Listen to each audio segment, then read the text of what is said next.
Welcome back, everybody, to another episode of Is It Shit? Today we're looking at a bit of a surprise. Didn't know this was coming. I don't know why I didn't know it was coming. It makes sense. But yeah, just noticed SSL dropped the 4KG. I have the UC1, so it's a bit of a no-brainer to have a look at this. Let's find out. Is it?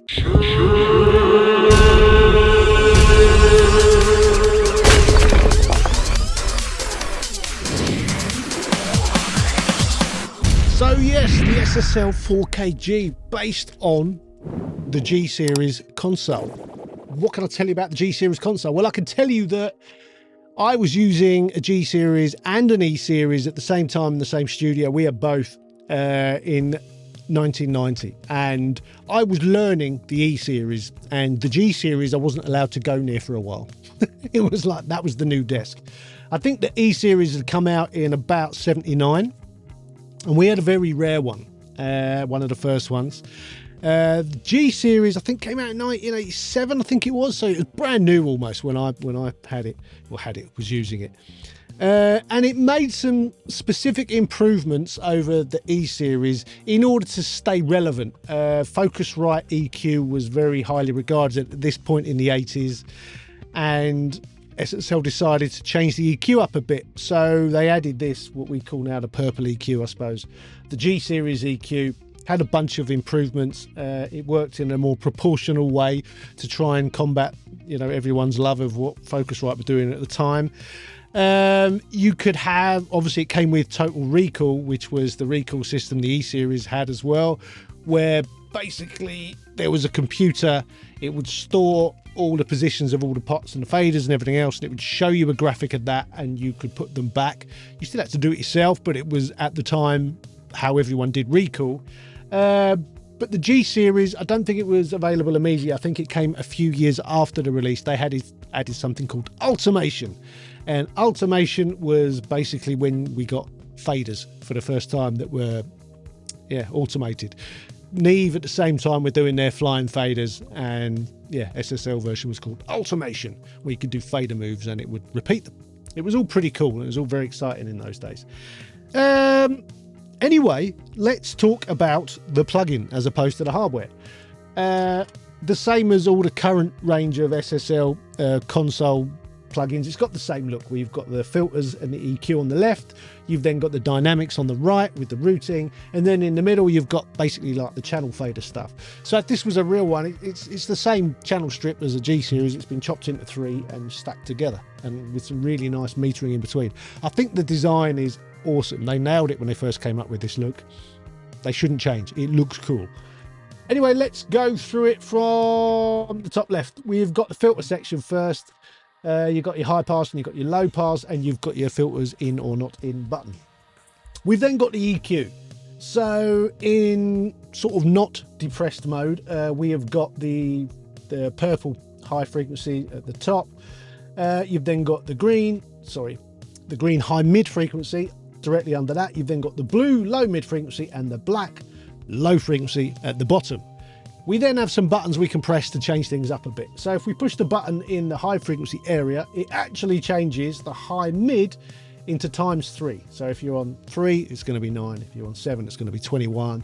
It's a really nice addition, makes it much more flexible. We have the same thing for the low mid frequency. The button again is in a different place. It's in the low frequency section, but follow the little line. There you go. It's a 3. It divides things by 3, which is equally useful. More frequencies to play with. We then have the switch for moving the EQ. If you press it, it says BLK, which goes to the black version. So it changes up the bottom end and it changes up the top end into the red standard SSL EQ that we were more used to seeing on the E Series at the time. So pretty flexible EQ, has that unmistakable, very do you know what I mean, EQ on SSLs. It's why I loved it and still do. It's not subtle. It's very obvious what it's doing. I mean, you can be subtle with it. In fact, generally, if anyone watches me mixing, the first thing they'll see me doing is moving most of the cues to their widest, just to smooth it all out a little bit. If you don't like too spiky a cue on SSLs, you can really hear it sometimes. It resonates a bit. But yeah, very, very flexible EQ section. Let's go to the other side. We've then got the dynamics. So you've got your ratio at the top for the compressor. You've got your fast button for the attack. We've then got your threshold and the release. You can set your fast release to get that nice pump. You've got your on button, which just says in, obviously, and then we've got the gain reduction meter on the left. On the right is the little meter, which is for the gate or expander mode.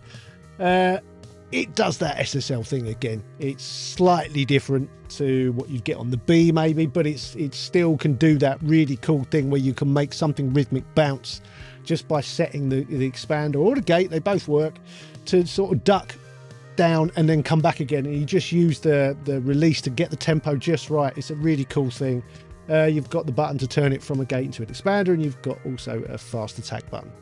Below that, we've got the routing. You used to be able to move things around on the desk. There was a button. I don't know if anyone's ever seen my SSL tattoo on my arm. There's the EQ2 button. Where do you want to put the EQ? You know, where the filter's going. And this just lets you move things around, change the order. I've got to admit, I don't really mess around with it very often, but it's useful to have it there if you're having issues and you think, oh, maybe if I just move the compressor, maybe that'll sort that out. We've then got the center section. We've got the mic pre at the top, again, modelled from the G series. It's got a slightly different sound to the E and very different to the B. The pre button has to be on for that to be working. We've then got an impedance control, which is really nice. So you poke the button in and you can change the impedance of the pre, which is fascinating, really. It's I don't know how useful it is in mixing, but it's nice to have it. We've got the trim in control, and we've got phase reverse button. We've got the width control. They put it on all these console plugins. It's quite nice to have it. You've got your pan, your solo, your cut. A lot of these things only really make sense if you're using SSL hardware to control it, or if you're using the 360 software when you've got a bunch. Soloing is going to solo it when you've got a whole bunch of these going. You've got a solo safe button, and you can clear all solos as well, just like the desk. It's quite cool. You can listen to the sidechain, quite nice. I like the output trim. The output trim is separate from the output fader. So sometimes you just want to trim things, you know, everything's too loud. Maybe you want to trim it back a bit. I like that without having to pull the fader down. The fader, as far as I'm aware, the way this has been modeled is that the fader, the more you pull it down, the less it's pushing into the output, sort of whatever it would be, circuitry. The sound of the SSL is all about pushing into it for me. And I'm guessing pushing out of it is doing a similar thing. So the output trim is going to give you the opportunity to trim the output down if it's looking like it's too much of a red light situation, but still get the analog vibe by keeping the fader in the right place. Yeah, nicely spec'd. You've got a mix control up in the top right. What else? You've got all your presets in the middle there. The 360 button opens up the 360 software. You can click and go into to turn the analog mode off. I think you can, obviously you can change the size of it. There's the HQ mode, which is basically all singing, all dancing. This is the oversampled version. Turn it off and that goes off and it uses less CPU, but I would generally keep that on. Yeah, what a great looking interface. No shortage of features. It's pretty cool on that front. Let's talk about demo. 14 days because it's SSL and that's what they do. Obviously they do a subscription thing. You could just have everything. I don't know how much it is anymore. It's about 15 quid a month last time I checked. Pricing. This is where it gets a little bit sticky for me. So on the website, if you put it into pounds, because I live in the UK, it's 119 usually, but right now the introductory sale it's 79. However, those prices are without VAT, which is a bit annoying because we all have to pay VAT. So that means normally it's 142.80. That's quite a lot.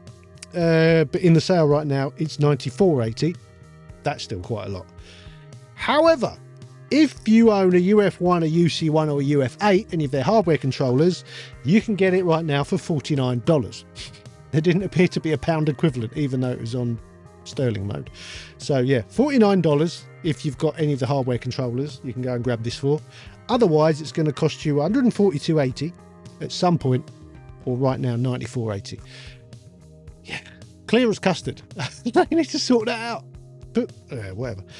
Anyway, let's talk about star rating. I think it sounds exactly like a G series SSL. There's no doubt. It's got the compressor that sounds like the compressor. It's got the EQ that sounds like the EQ. The pre just sounds like you would expect it to sound. Yeah, I think they've really done an amazing job. Extra features, yeah, plenty actually. We've been through them all, but yeah, there's loads. You know, to have the different EQ options, that's really nice. to have the impedance control. That's really nice. The width control, that's nice. Yeah, not short of extra features, really. Are you going to use it? Yeah, probably. I think it's one of those things. I like to use different channel strips for different things. My go-to is the E series. I will fire up the old B if I want something that's got a little bit more analog flavour. This is going the other way. I've always said you've got G at the top end is the most sort of pristine. E in the middle is, you know, somewhere in the middle. Literally, that's a good description, wasn't it? And then B at the bottom, a way more analog sound. So the G, yeah, is kind of up the other end. I don't know if they'll do the K and the J and stuff like that. Maybe. I think, what is channel strip 2? Isn't that a J? Is that a K? Can't remember. Anyway, at the moment, that's the cleanest one. This is slightly different, I guess. Yeah, star rating. I think it's got to be 4.